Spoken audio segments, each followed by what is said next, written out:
வணக்கம் நேயர்களே.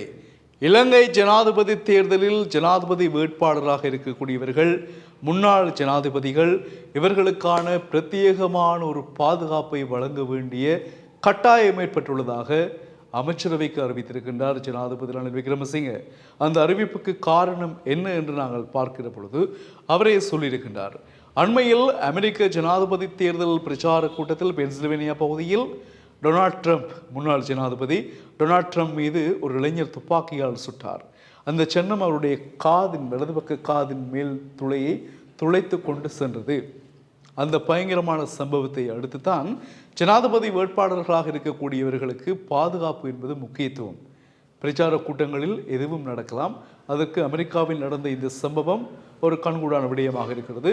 அதனால் இலங்கையில் ஜனாதிபதி வேட்பாளர்களாக இருக்கின்றவர்கள், முன்னாள் ஜனாதிபதிகளாக இருந்தவர்கள், இவர்களுக்கான பாதுகாப்பை, பிரத்யேகமான பாதுகாப்பை அதிகரிக்க வேண்டும் என்றதாக குறிப்பிட்டிருக்கின்றார். அதனுடைய பொறுப்பு பொதுமக்கள் பாதுகாப்பு அமைச்சின் செயலாளருக்கு வழங்கப்பட்டிருக்கிறது. அந்த அமைப்பின் ஊடாக பொலிஸ்மா அதிபர் குழு ஒன்றை நியமிப்பார். அந்த குழு சகல விதமான அமைப்புகளின் ஊடாக, பொதுவாக பொதுமக்கள் பாதுகாப்பு, அது மட்டுமில்லாமல் போலீஸ் திணைக்களம், அதே போல தேசிய புலனாய்வு திணைக்களம், இவர்களெல்லாம் உள்ளடக்கியதாக அமையும் என்று குறிப்பிடப்படுகிறது. ஒரு பொலிஸ்மா அதிபருக்கு இருக்கக்கூடிய தகுதியோடு இன்னும் ஒரு உத்தியோகத்தர் நியமிக்கப்பட்டு அந்த குழுவை நிர்வகிப்பார், வழிநடத்துவார் என்றெல்லாம் சொல்லப்படுகின்றது. இவ்வாறான இந்த பாதுகாப்பு மிக முக்கியமாக பார்க்கப்படுகின்றது.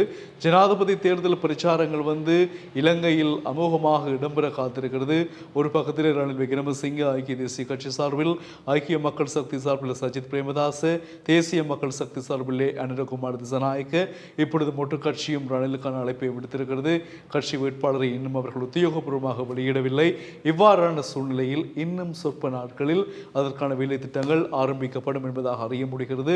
இவ்வாறான சூழ்நிலையில் தான் இந்த பாதுகாப்பு ஏற்பாடுகள் பலப்படுத்தப்படுகின்றன. இப்பொழுது இருக்கக்கூடிய ஜனாதிபதி வேட்பாளர்கள் சஜித் பிரேமதாச, ரணில் விக்ரமசிங்க மற்றும் அனுரகுமார் திசாநாயக்க, இவர்களோடு மஹிந்த ராஜபக்ச, கோட்டாபய ராஜபக்ச முன்னாள் ஜனாதிபதிகள், இவர்களுக்கான பாதுகாப்புகளும் பிரத்யேகமாக வழங்கப்பட வேண்டும் என்பதுதான் ரணில் விக்ரமசிங்க அமைச்சரவையில் குறிப்பிட்ட விடயமாக இருக்கிறது. அதன் முக்கியத்துவம் என்ன, காரணம் என்ன, தேவை என்ன என்பதை நாங்கள் ஆராய்ந்து பார்க்கிற பொழுது அமெரிக்காவில் தேர்தல் பிரச்சார கூட்டத்தில் ட்ரம்ப் அவர் மீது நடத்தப்பட்ட தாக்குதல் ஒரு பிரதான காரணமாக சொல்லப்படுகிறது.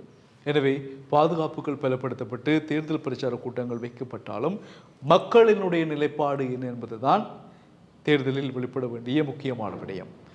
எந்த வேட்பாளருக்கு அதிகமான பாதுகாப்பு கொடுக்கப்படுகிறது, எந்த வேட்பாளருக்கு மக்கள் அதிக கூட்டமாக செல்லுகிறார்கள் என்பதையெல்லாம் தீர்மானிக்கக்கூடிய ஒரு விடயமாக அமையாது என்று நினைக்கிறோம். ஏனென்றால் மக்கள் எல்லாவற்றையும் அனுபவித்து விட்டார்கள். தேர்தல் பிரச்சார கூட்டங்களுக்கு சென்றுதான் தங்களுக்கான ஜனாதிபதியை நியமிக்க வேண்டும் என்ற நோக்கம் இப்பொழுது மக்களுக்கு அறவே இல்லை என்று மக்களால் கூறப்படுகிறது. ஏன், எல்லாவற்றையும் கண்கூடா அனுபவித்து விட்டார்கள். அனுபவத்தின் அடிப்படையில் இந்த முறை ஜனாதிபதி தேர்தல் செல்வாக்கு செலுத்தும்.